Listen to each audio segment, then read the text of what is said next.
Téhéran accuse les Américains et les Israéliens d'avoir frappé le site nucléaire de Natanz. Israël dit ne pas être au courant, mais compte intensifier ses bombardements sur l'Iran.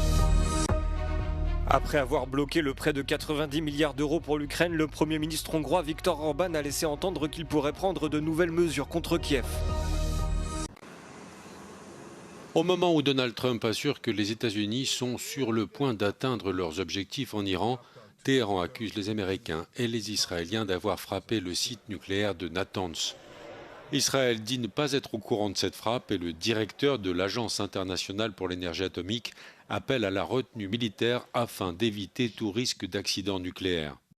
De son côté, l'Iran a tiré 2 missiles balistiques en direction de la base américano-britannique de Diego Garcia à 4000 km de son territoire. L'information est révélée par le Wall Street Journal. Selon le quotidien, aucun des 2 missiles n'a touché sa cible et l'un des 2 aurait été intercepté par la défense aérienne d'un navire de guerre américain.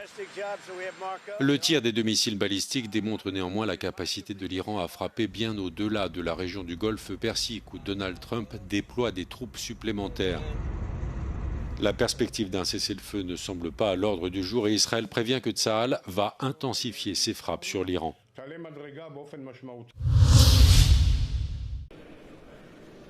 Le Premier ministre hongrois Viktor Orban a évoqué ce vendredi la possibilité que son gouvernement prenne de nouvelles mesures contre l'Ukraine afin de forcer la reprise des livraisons de pétrole russe interrompues depuis janvier. Magyarországnak Ukrajna olajblokkádjának letörésére nem csak a 90 milliárdos hitelblokkolás van a kezében. Nekünk vannak más eszközeink is. 40%-a ukrán energia, villamos energia ellátása Magyarországon keresztül megy. Ahhoz még hozzá se nyújtunk.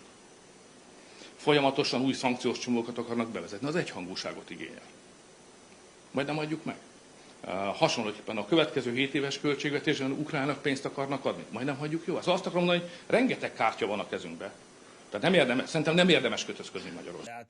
Les tensions entre la Hongrie et l'Ukraine se sont intensifiées ces dernières semaines concernant l'oléoduc Druzhba endommagé par une frappe de drone russe selon Kiev.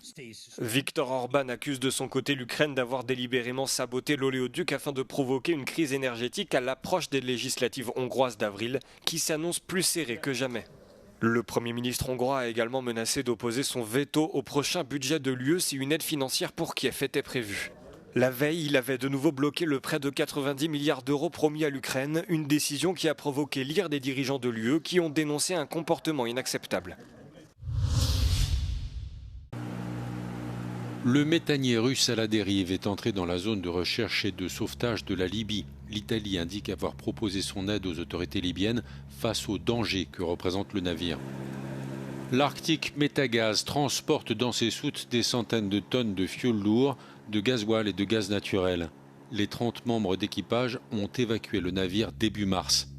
La Russie accuse l'Ukraine d'avoir tiré sur l'Arctic Métagaz des drones navals depuis les côtes libyennes.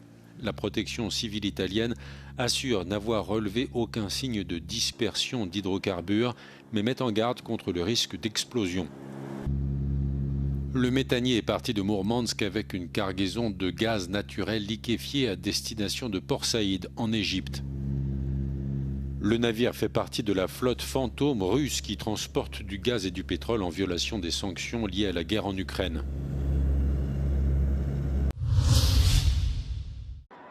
Gigantesque concert pour le retour des 7 rois de la K-pop. Les Bangtan Boys avaient pris une pause en 2022, le temps que tous aillent faire leur service militaire. Il est obligatoire en Corée du Sud et c'est dans la capitale sud-coréenne qu'ils sont revenus en premier.